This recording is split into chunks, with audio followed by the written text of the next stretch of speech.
Diet চলাকালীন special দিন বলতে কোনো কিছু নাই। শুক্রবার বা কোনো ইনভাইট কারো বাসায় খেতে গেলাম বা কেউ খেতে আসলো, খুবই কষ্টের একটা মুহূর্ত।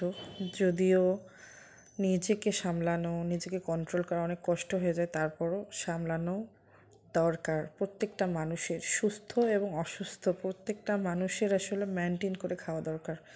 যাই হোক, আমি দেখেন স্পেশাল একটা ভাজি করতেছি, আর সেটা হচ্ছে ছোট মাছের ভাজি। শিং মাছ, কই মাছ, তারপর ট্যাংরা মাছ, দুই একটা মিক্সড আছে এখানে, গোতা মাছ, সব ধরনের মাছ আর টমেটো দিয়ে। এই ধরনের মাছগুলো কিন্তু খুব মজা শীতের দিনে ধনিয়া পাতা দিয়ে ভাজি করতে।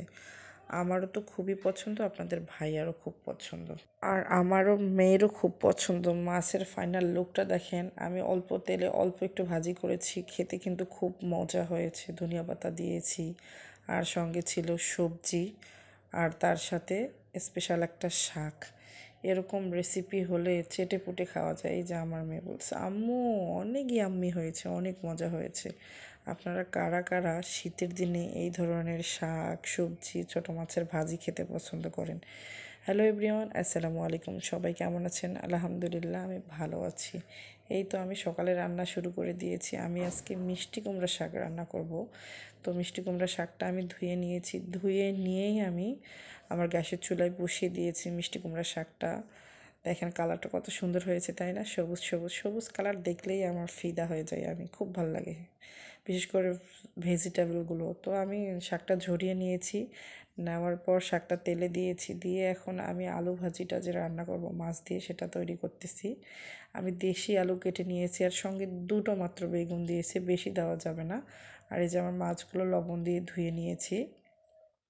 সব মাছ দেওয়ার পর আমি এখানে পেঁয়াজ মরিচগুলো দিব, দিয়ে লবণ, হলুদ, তেল, মশলা, যা যা যাবতীয় সব ধরনের মশলার আইটেম দিয়ে আমি হাতে মাখিয়ে নিব। সুন্দর করে হাত দিয়ে যখন মাখিয়ে ভাজি রান্না করবেন, সেটা বেশি স্পেশাল হয়।